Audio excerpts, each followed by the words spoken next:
can start on the jail docket. 2021 CR 19158, State versus Matthew Aldridge. Are you Matthew Aldridge? Are you Matthew Aldridge? I'm the attorney of fact for Matthew Aldridge.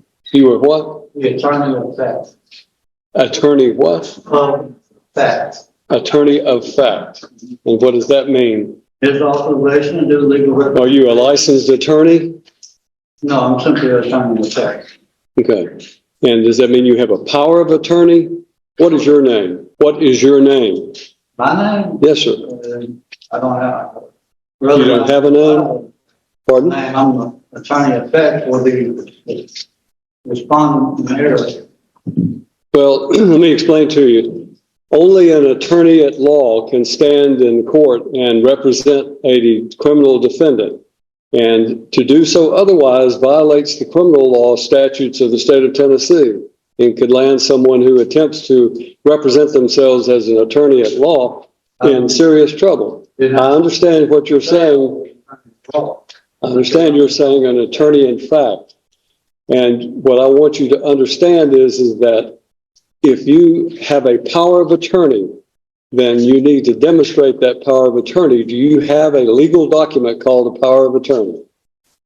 No, I do not at this time. Okay. Then you don't have any authority to act on behalf of Matthew Aldridge in this court. You have no legal authority, nor do you have any authority through a legal document to represent or to act on behalf of Matthew Aldridge. Why don't the court just let me file this document? Show it to the bailiff and he'll show it to me. Apparently there's a copy here. Yeah. All right. This is in the state of Tennessee of Cheatham County and Chancery Court, which is filed in the wrong county because in the wrong court, because this is circuit court. You just be quiet. You go to the courthouse, it comes up. You need to listen to me instead of talking, okay? This is a challenge to the standing. The Supreme Court of the United States has stated that no corporation has standing anything to man. And then there's a quotation for Rundle versus Delaware Raritan Canal Company. And then it said, as well as it being a maximum law, citing certain Latin phrases, dissimilar things ought not to be joined by a definition of Black's Law Dictionary. So the respondent in error requires that the state of Tennessee Incorporated and Cheatham County Chancery Court prove their standing to proceed against a man in any court of law. You have 15 calendar days to prove your standing or forever yield to estoppel, waiver, and fraud, and cease and desist this proceeding immediately. More time is available if requested. And then this was signed by Matthew O'Neill Aldridge. Is that your signature? That's the respondent in error signature. All right. Well, I find that Matthew Neil Aldridge has failed to appear personally in this court for the plea day on his case, which was set for trial tomorrow. And as a result, you have no standing, sir, under what I know what you're trying to do is to try to use the sovereign citizen approach to this situation. And I'm simply telling you that you do not have the right to represent Matthew Neil Aldridge. If you are, in fact, Matthew Neil Aldridge, then you need to say so and stop this nonsense, because what you're attempting to do has no legal effect. You cannot challenge the criminal law or the jurisdiction of this court by simply filing some legal mumbo jumbo having to do with civil litigation.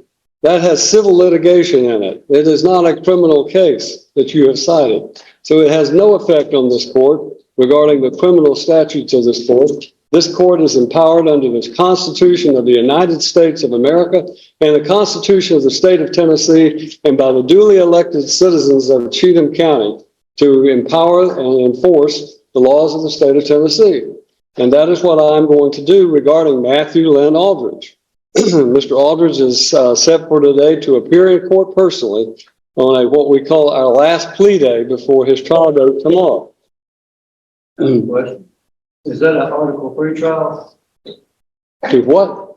Will that be an Article 3 trial? A trial by jury with jury? It would be a trial by jury, certainly it would be. But I don't know who you are.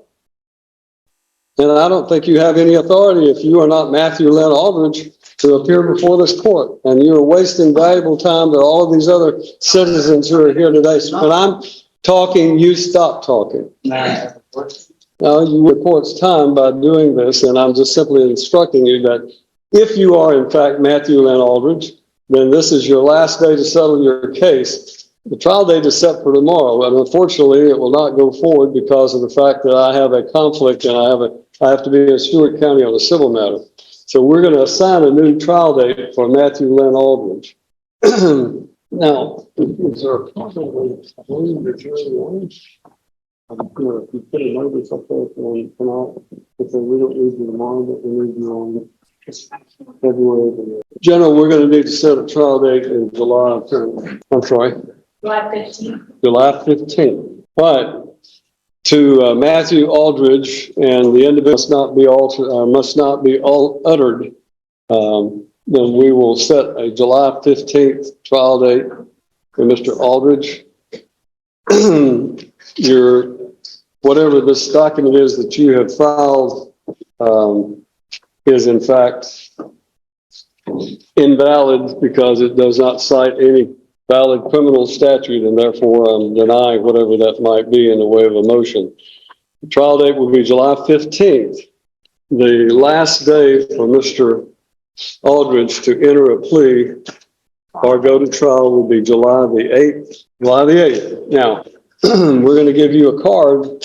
If you are, in fact, Matthew Aldridge, nonsense that you filed, then you may get this card and you may go on about your business. If you are not Matthew Aldridge, then I would suggest to you, you relay to Mr. Aldridge that he must appear on July the 8th, or a bond revocation will take place, and his case will be will take place with him in jail, incarcerated on the 15th. That's the judgment of the court. You need to take your